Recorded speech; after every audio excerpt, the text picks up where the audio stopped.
हजारों साल पहले मगध जनपद के निकट वन में 1000 हिरणों का एक समूह रहता था। हिरणों के राजा के पास 2 पुत्र थे, लखन और काल। जब मृगराज वृद्ध होने लगा तो वह अपने दोनों पुत्रों को उत्तराधिकारी बना दिया और दोनों के संरक्षण में 500 हिरण बांट दिए ताकि वे सुरक्षित आहार विहार का आनंद ले सके। उन्हीं दिनों फसल काटने का भी समय था और मगधवासी अपने लहलहाते खेतों को आवारा पशुओं से सुरक्षित रखने के लिए अनेक प्रकार के उपकरण और खाइयों का निर्माण कर रहे थे। हिरणों की सुरक्षा के लिए वृद्ध पिता ने अपने दोनों पुत्रों को अपने अपने हिरण को लेकर किसी दूर और सुरक्षित पहाड़ी पर जाने का निर्देश दिया। काला एक स्वेच्छाचारी हिरण था। वह तत्काल ही अपने हिरणों को लेकर पहाड़ी की ओर दिन के उजाले में ही निकल पड़ा। उसने इस बात की तनिक भी परवाह नहीं की कि सूरज की रोशनी में लोग उसका शिकार भी कर सकते हैं। फलतः उसके कई साथी रास्ते में ही मारे गए। लेकिन लखन एक बुद्धिमान हिरण था।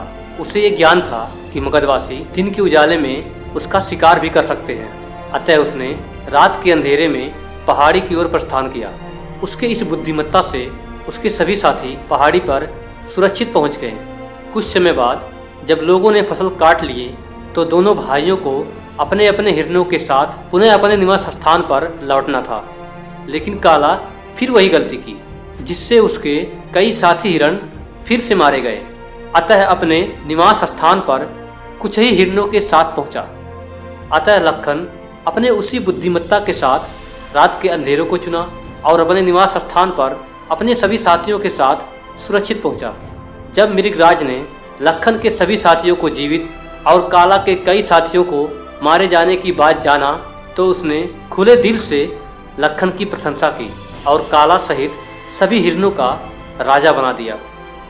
तो मित्रों, काला और लखन की तरह हमारे अंदर भी 2 लीडर होते हैं। एक जो काला होता है वह बिना सोचे समझे ही कुछ भी करने को प्रेरित करता है और फलतः हमें बहुत ही नुकसान होता है।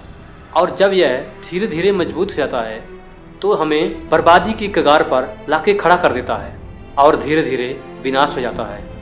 लेकिन एक लीडर लखन की तरह होता है जो हमें कोई भी अनुचित कार्य करने से रोकता है।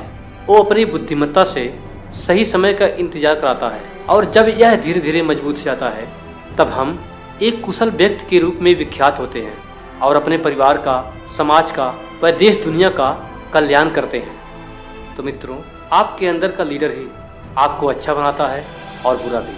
अब तय आपको करना है कि आपको किसके साथ जाना है।